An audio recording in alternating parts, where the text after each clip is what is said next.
سلام عرض می‌کنم خدمت همه دوستان. امیدوارم سالم و تندرست باشید. در این ریلز می‌خوایم به سنسور اکسیژن بپردازیم و وظایف و چگونگی عملکردش رو براتون توضیح بدیم. سنسور اکسیژن وظیفه اصلیش اندازه‌گیری مقدار واقعی اکسیژن نسوخته در فرآورده‌های احتراقیه. در نتیجه این اندازه‌گیری میتونه یک نسبت دقیق از سوخت به هوا رو محاسبه کنه و به ECU موتور گزارش بده. نسبت هوا به سوخت در محدوده 10 تا 20 میتونه قرار بگیره، اما ایدئال ترین محدوده بین 14 تا 14 و 8 دهمه.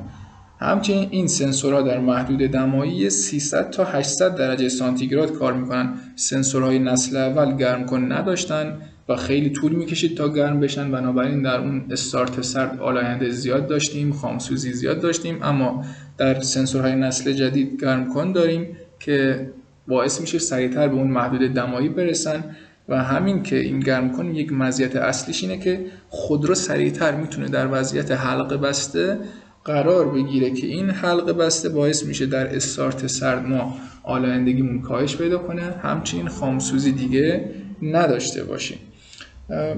بریم انواع سنسورها رو بگیم خدمتون. دو نوع داریم، یه نروبند داریم، یه واید بند. نروبند که رایج و معمول تو خودروها استفاده شده، معمولا 4 تا سیم داره و بازه محدودی رو میتونه اندازه گیری کنه. معمولا 14 و 6 دهم تا 14 و 8 دهم رو اندازه میگیره و به ECU موتور گزارش میده. اما واید بند برخلاف نروبند هم حجیم تره، هم 6 تا سیم داره، هم اینکه خیلی محدوده وسیع‌تری رو میتونه اندازه بگیره چون تو فرکانس‌های بیشتری کار میکنه.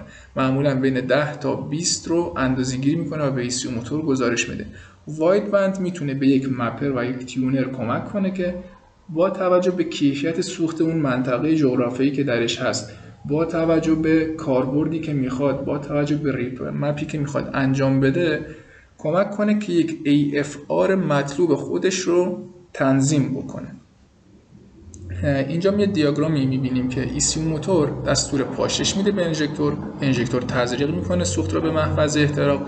اونجا احتراق صورت میگیره، اکسیژن نسوخته به همراه کربن دی اکسید و بخار آب که فراورده احتراقن وارد منیفولد دود میشن. سنسور اکسیژن که در منیفولد دود تعبیه شده اکسیژن نسوخته رو اندازه گیری میکنه و مقدار واقعیش رو به ECU موتور گزارش میده.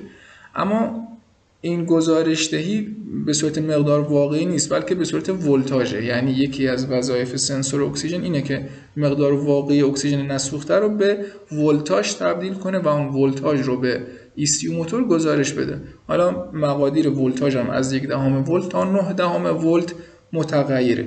یکی دیگه از وظیفه‌های سنسور اکسیژن کمک به تعدیل غلظت سوخته. یعنی چی؟ یعنی اگه مقدار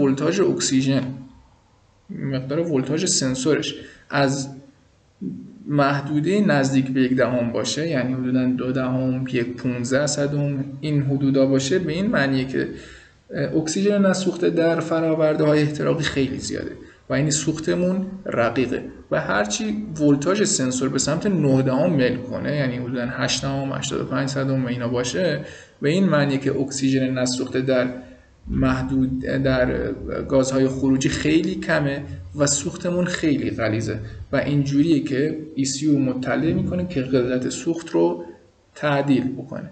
این یک چکیده بود از عملکرد و وظایف سنسور اکسیژن. انشالله بعداً توی یک ریز دیگه پارامترخوانی اون رو بهتون توضیح میدیم. خیلی ممنونم از توجهتون.